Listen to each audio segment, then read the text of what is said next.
we have been talking about students' mobility. So what do you think that are the major problems and challenges in student mobility? We actually believe that one of the most important things when a student comes to Hungary, or I suppose to other countries as well, is to have motivation actually for the internship, for this work experience. Because if that is missing, then everything is going to go wrong. If they look at this placement as a holiday, then it's very difficult to do anything on behalf of them. What else, Judith? What do you think? So I think this is like from the point of view of the host organization, it is also important that they are motivated and they actually want to work, because we don't want trainees to be a burden for the companies, but we want both parties to benefit from this work experience. So their mentality is really of key importance, and that not only that they can help, but they also want to help in their daily work. So motivation is something that is really important for us. We also face challenges like lack of English.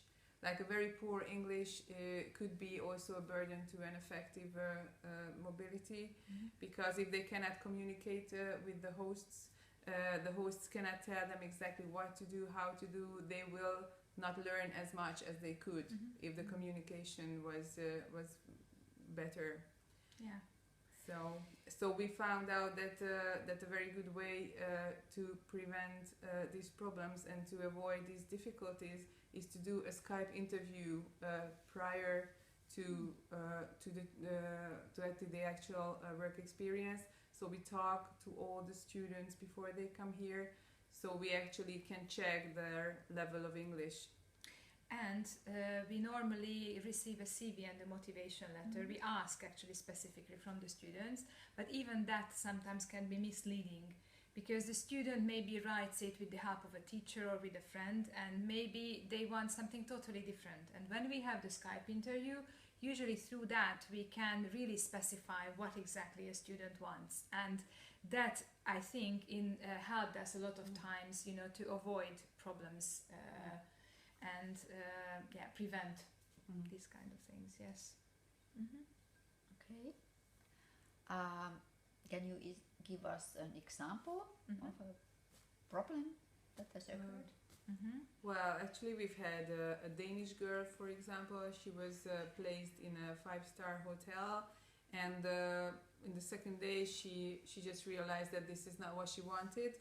And then she became kind of reluctant to work, and so the hotel didn't know what to do with her. She didn't want to work there. She didn't want to talk to the guests. So it was really embarrassing for us, and for her too, and for all parties involved.